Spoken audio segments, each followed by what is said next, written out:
এত বড়, কতখানি জমি এটা? এটা মোটামুটি 2.5 বিঘার মতো। 2.5 বিঘা, মানে একটা অনেক বড় একটা জায়গা এরিয়া।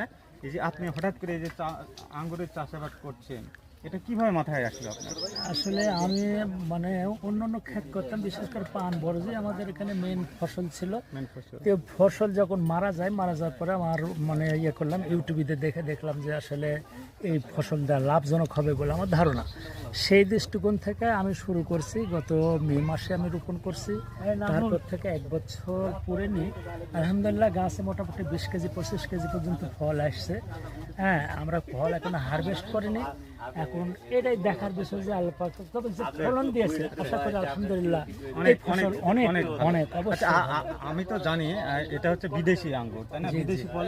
এই যে বাংলাদেশের মাটিতে যে আপনি এত বড় একটা ঝুঁকি নিলেন এবং বড় একটা জায়গায়, এটা আপনার কিভাবে সাহসটা হলো? কোথা থেকে সাহসটা, আপনি অনুপ্রেরণাটা কোথায় পেলেন? আসলে আমি অন্যান্য ফসলে অনেকই লস দিয়েছি। তো আমার ছেলেও এবার বাদী ছিল যে একবারে এত জমিতে করো না। তা আমার কথা যে হয় আসবে, না হলে যাবে। মানে হ্যাঁ, এই মানে ইয়ে করে আলহামদুলিল্লাহ আমি মোটামুটি 300 থেকে 350 বা 360টা চারা রোপণ করছি। করার পরে আলহামদুলিল্লাহ ফলে মোটামুটি মানে ভরপুর হয়ে গেছে।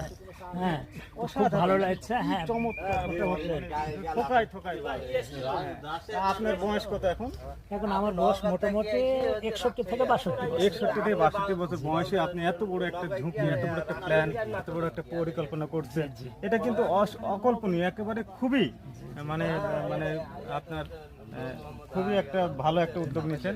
আমি চাই আমাদের কৃষি ডিপার্টমেন্টকে এরকম প্রবীণ সহ আমরা যারা তরুণ প্রজন্মে যারা আছে, যারা শিক্ষিত বেকার, আমরা চাই এই কৃষিতে তারা আসুক, তারা এই কৃষিতে নতুন নতুন কিছু উদ্যমী, কিছু উদ্যোক্তা তৈরি হোক এবং কৃষিকে আরো এগিয়ে নিয়ে যাক, এই প্রত্যাশা রাখি। আর আপনার কি এই আঙ্গুর চাষ সম্পর্কে দর্শকদের উদ্দেশ্যে কিছু বলার আছে? বলবো, তার আগে আমার এখানে কিছুদিন আগে আমাদের ডিডি সাহেব আসছিলেন, উনি নাসিরউদ্দিন সাহেব, উনি আসে আমাকে খুবই অনুপ্রেরণার জায়গায় জুগিয়েছেন এবং উনি আমাকে যথেষ্ট আশ্বাস দিয়েছেন। এদিন আপনারা আসলো হচ্ছে পাপিয়া মরি, উনিও এসে যথেষ্ট বলছে যে ভাই আপনি এত বড় একটা সুন্দর উদ্যোগ নিয়েছেন, দেখা যাক সরকারি তরফ থেকে আপনি যদি কোনো সাহায্য সহানুভূতি করতে পারেন আমরা চেষ্টা করব।